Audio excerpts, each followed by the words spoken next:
Good day, everyone. I'm Dr. Tolosa, and today we're going to discuss the fundamentals of environmental health.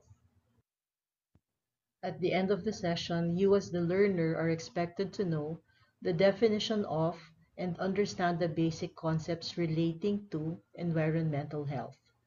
Identify and describe the principles and policies relevant to the following environmental health concerns: water sanitation, excreta and sewage disposal, solid waste management, air pollution, and climate change.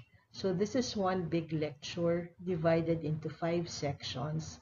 And while there is a lot of information that may be shared with you, we'll focus on the most relevant, most important ones that you need to remember.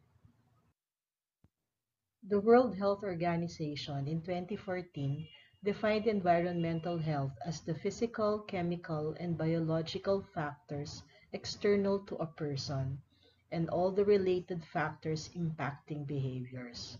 It encompasses the assessment and control of those environmental factors that can potentially affect health. It is targeted towards preventing disease and creating health supportive environments. So this is largely self-explanatory, and we will look at all these things today with particular focus on the 5 sections that we mentioned earlier.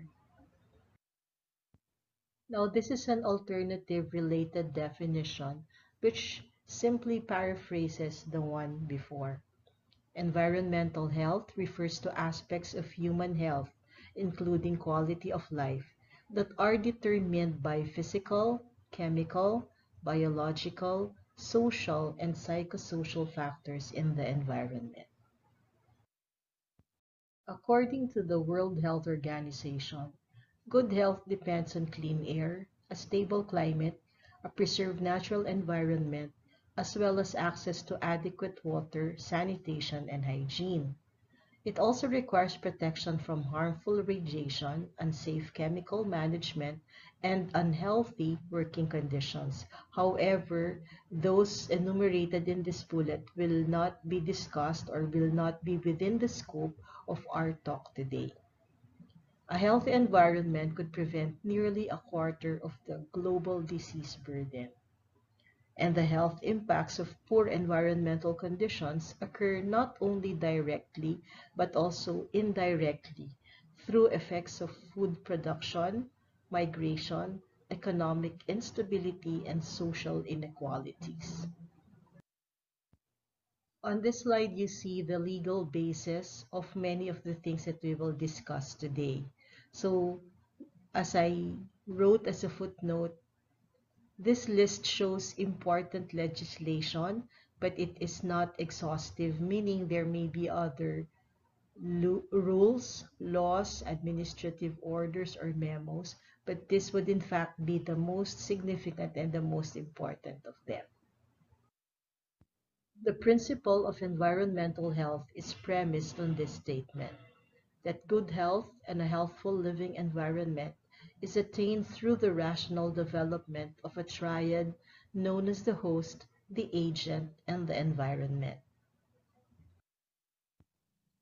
Here is a clear depiction of that triad: the host and all the things that fall under this category: age, sex, race, genetic profile, and other characteristics of the individual or the person.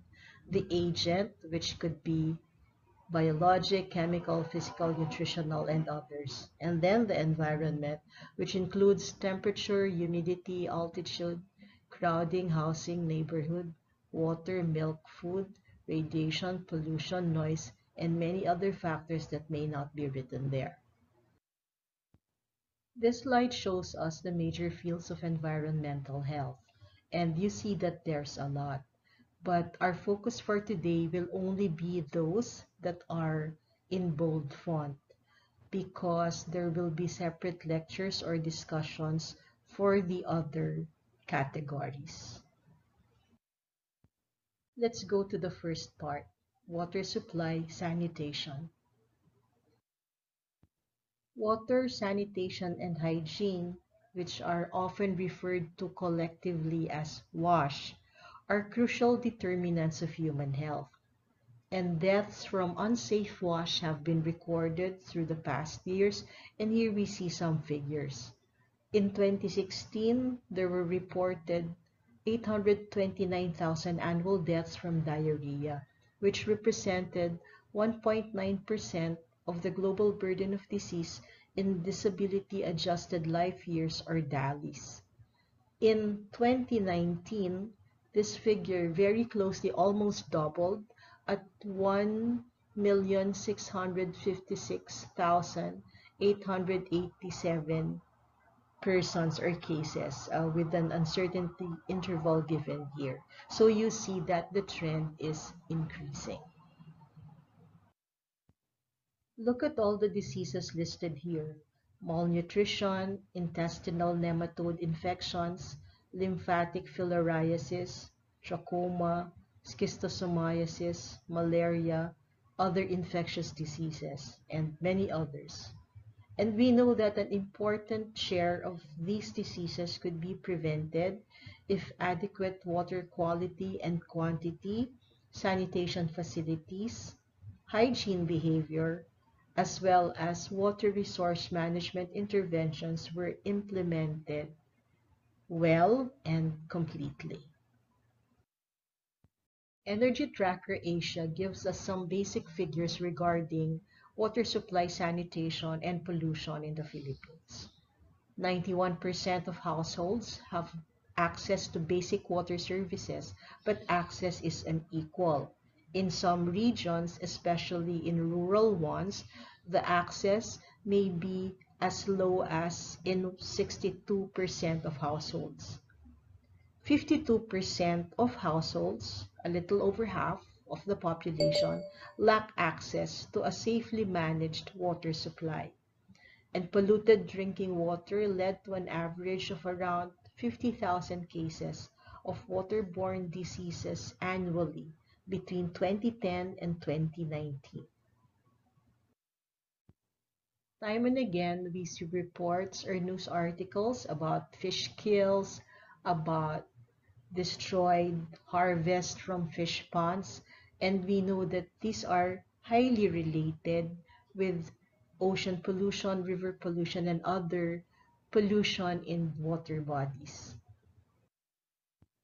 And who can forget about that finding from research that identified us, the Philippines, as the first of 10 countries identified as the highest ocean plastic waste polluter by country in recent times. Certainly, there are alarming figures for the country's water availability and quality.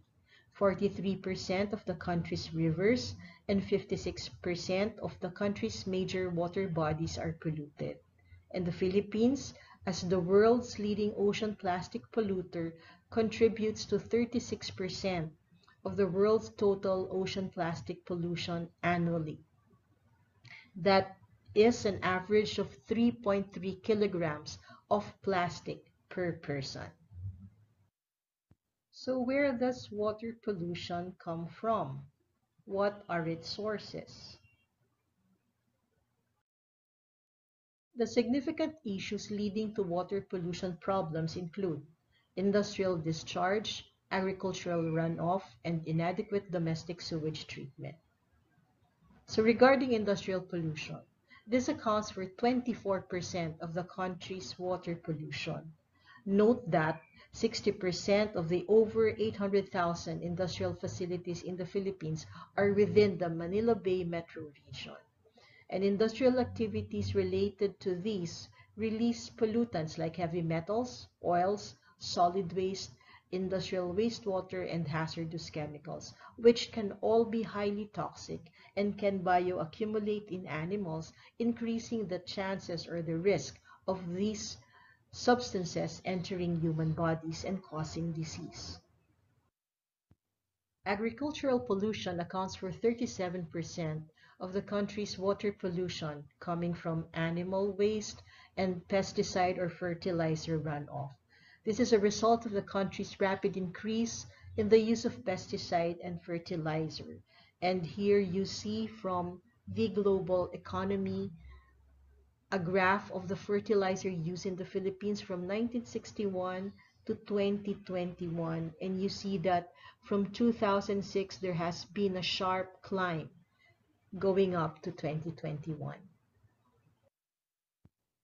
Domestic sewage pollution, though not the highest contributor of water pollution, is worth mentioning because we see that only 10% of domestic wastewater is treated. Only 5% of the population is connected to a sewer network. The remaining 95% of the population are reliant on septic tanks, pit latrines, or with no management for sewage waste. Just a point for contention, you see that some references may give different figures. Personally, I feel that some may be overestimations, but I'm giving it to you as I get them from the references. But rest assured that when there are conflicting figures, I will not ask you about numbers.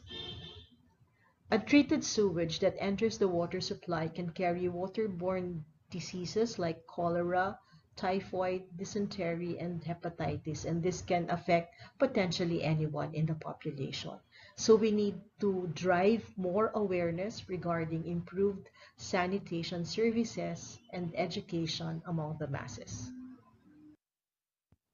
This is an important table and I would like you to pay attention to it, where we write down the sources of water pollution on the left and the common pollutants found in these sources.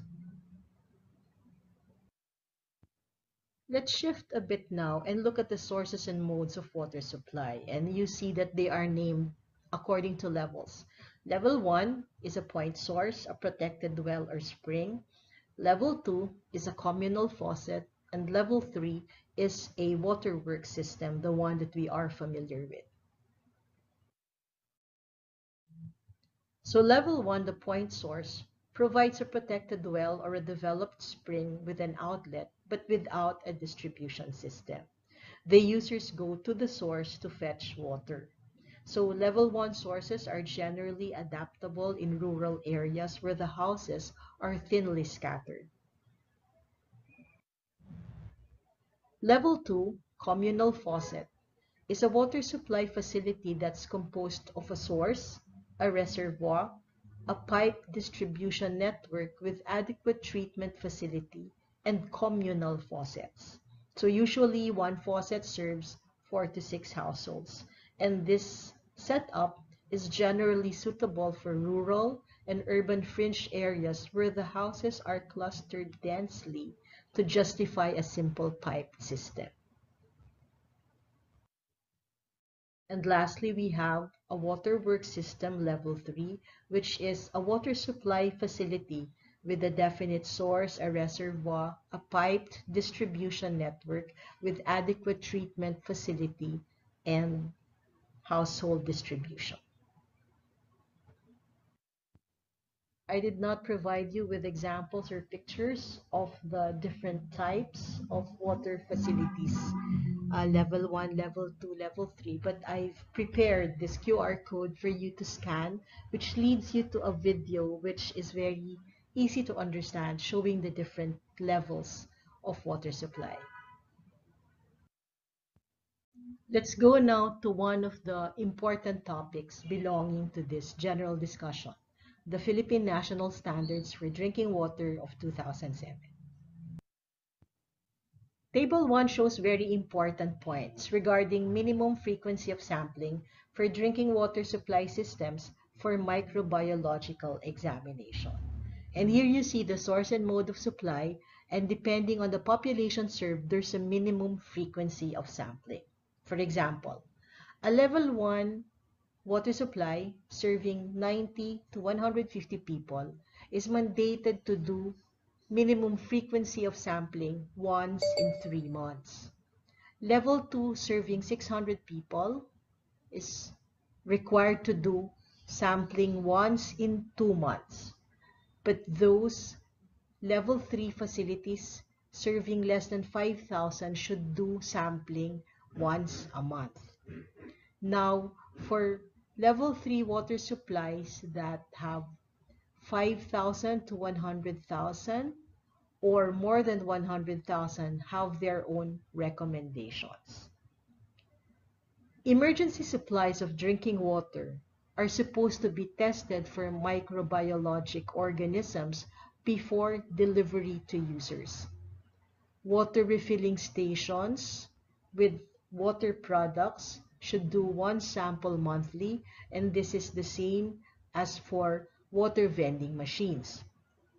Now, there are normal values of coliform that are allowed, but they should be very, very low. And you see the values given here at the bottom of the table. Most probable number of less than 1.1 per 100 ml or less than 1 coliform colony per 100 ml of water tested. And this brings us to a very important, very practical question for those of us especially who drink water from water refilling stations. Is the water coming from them actually safe? So we've seen in news reports, this one is very old, it's from 2013, that 20 out of 23 water refilling stations have coliform levels greater than 1.1 mpn per ml, with some as high as greater or higher than 8 mpn per ml. And it's a story that basically goes on because if you just put in your Google search bar, coliform in water refilling stations in the Philippines, you will see a lot that will come out, either as news reports or actual scientific research studies. There's a rather more recent one than the 2013, and this is from 2016, that showed a rotavirus outbreak in refilling stations from the Zamboanga Peninsula. So we always have to be vigilant, to always be on the lookout for possible tips, possible information about um, microbiologic contamination of the water sources that we so closely rely on. Now, it's not only microbiologic organisms that we're interested in or should be interested in. Table 2 shows us the minimum frequency of sampling for drinking water supply systems for physical and chemical analysis. So, for level 1, level 2, level 3, and emergency supplies of drinking water, minimum frequency of sampling should be once a year. But for water refilling stations and water vending machines, they are required to do twice a year sampling. In physical analysis, you check for turbidity of the water because even in grade school, we were taught that water should be colorless, tasteless, odorless. The WHO requires not greater than 5 NTU, but ideally less than 1 NTU. As for the chemical analysis, the table shows us the constituent, the maximum level allowed, and we see a listing from arsenic down to sodium as we realize that the chemical characteristics of the water are responsible for its color and palatability. This table shows the standard values for chemicals used in treatment and disinfection byproducts. The lower row would show that iodine is used, but it's not recommended for long-term disinfection. Now, chlorine residual, chlorine which we're more familiar with, is directed or instructed to be at these levels. 0.3 minimum detected at the farthest point of the distribution system and 1.5 maximum detected at any point in the distribution system.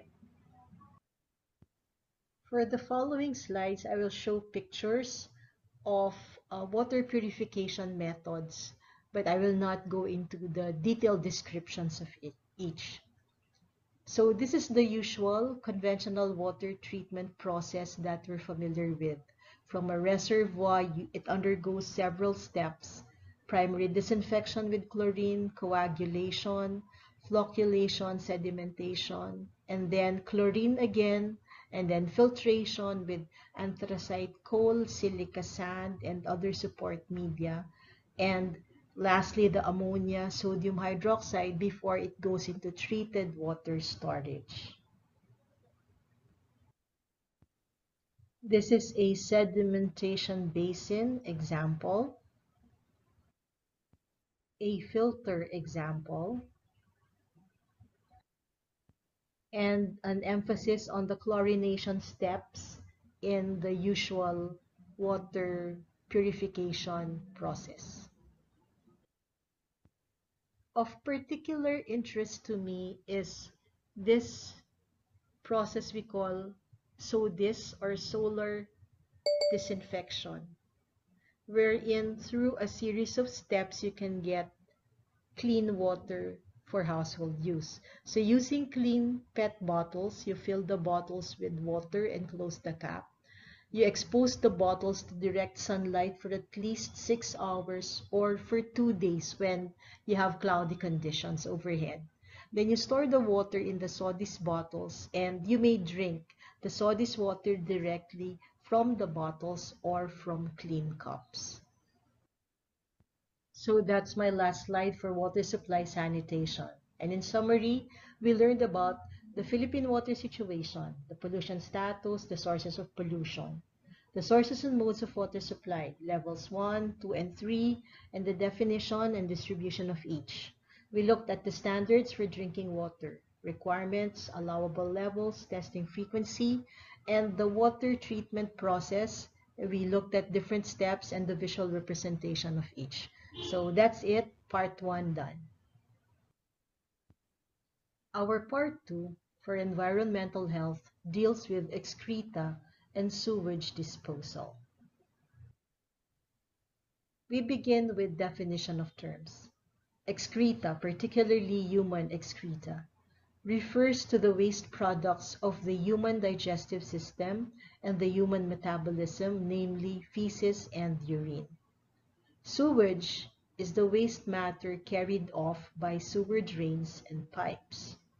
Sewerage refers to the physical facilities, for example, the pipes, the lift stations, and treatment and disposal facilities through which sewage flows. The global burden of inadequate waste disposal is listed down by the WHO as this. In 2020, just for historical context, 44% of the household wastewater generated globally was discharged without safe treatment. In 2022, it was noted that 57% of the global population, approximately 4.6 billion people, used a safely managed sanitation service. But note, there were over 1.5 billion people all over the world who did not have basic sanitation services such as private toilets or latrines. Of these, 419 million still defecated in the open, in street gutters, behind bushes, or even into open bodies of water. And this is frightening. At least 10% of the world's population is thought to consume food that's irrigated by wastewater. The poor sanitation that this carries reduces human well-being and hampers social and economic development. It is linked to the transmission of diarrheal diseases such as cholera and dysentery, as well as typhoid, intestinal worm infections, and polio.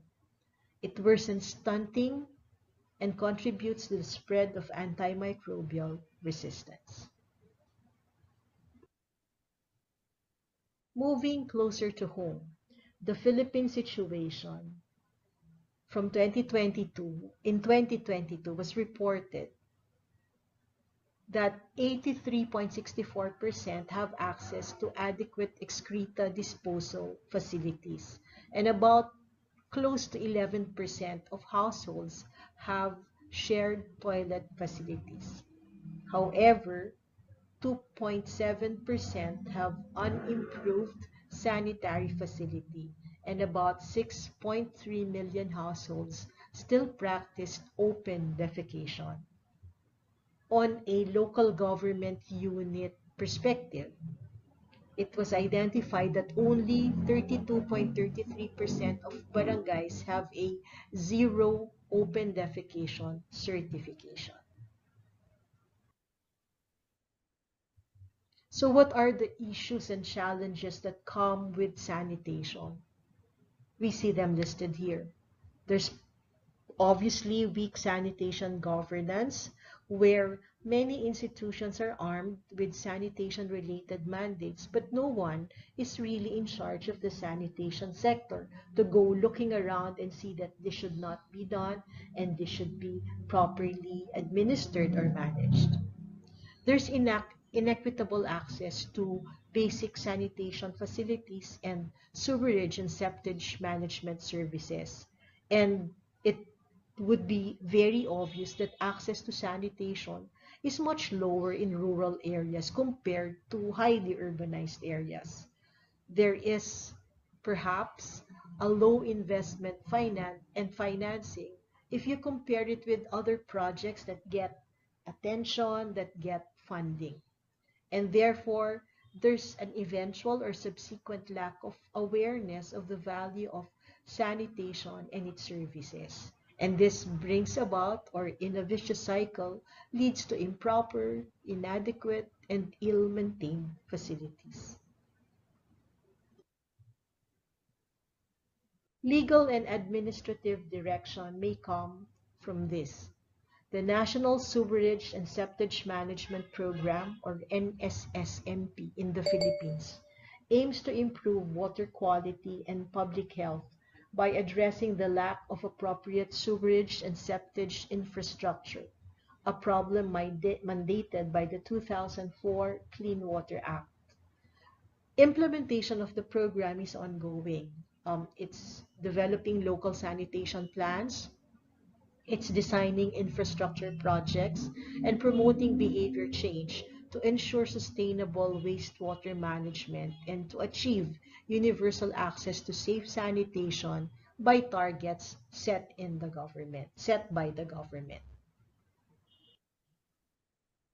Now, the Philippine Water Supply and Sanitation Master Plan, the PWSSMP, serves as the national action plan to achieve universal access to safe, sufficient, affordable, and sustainable water supply, hygiene, and sanitation by 2030.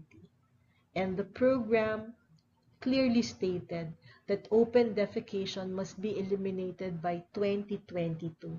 And I have yet to see research findings that would say if we did indeed reach this target or at what percentage or portion we are. And it also stated that sewerage and septage management services must be available starting with highly urbanized cities or HUCs. So we leave the legal lingo and let's look a bit at the different types of sanitary facilities. And I think these are very important to know and remember, especially if we look at it from the community medicine perspective.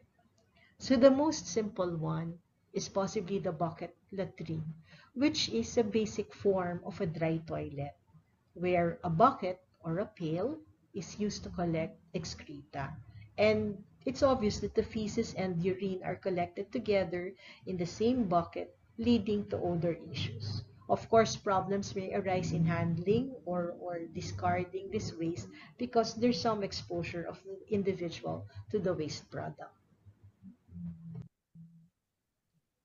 A pit latrine without slab, or also known as a traditional or unimproved pit latrine, is a simple hole that's dug into the ground for waste disposal, lacking a raised platform or concrete slab.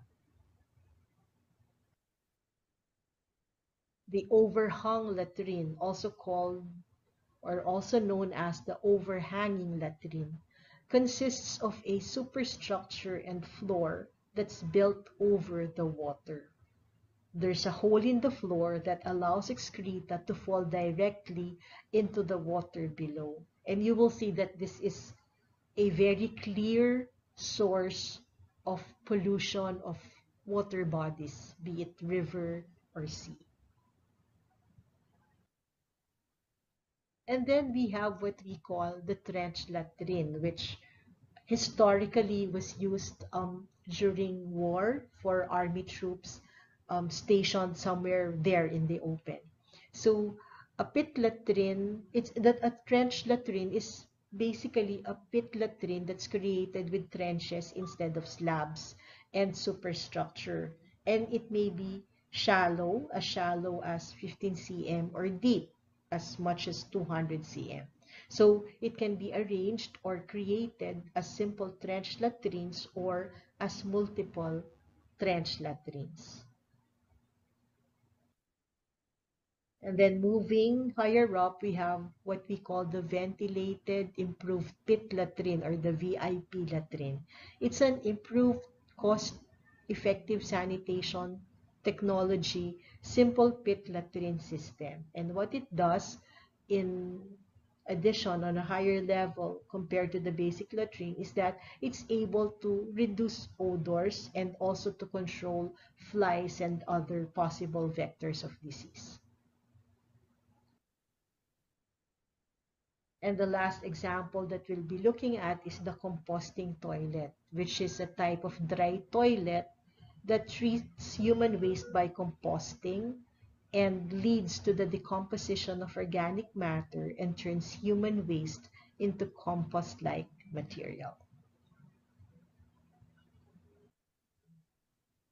So, in summary, about excreta and sewage disposal, we learned about the global burden of inadequate waste disposal, the Philippine situation on waste disposal, the legal and administrative direction regarding this problem, and we also reviewed the different types of sanitary facilities. So that's it for part 2.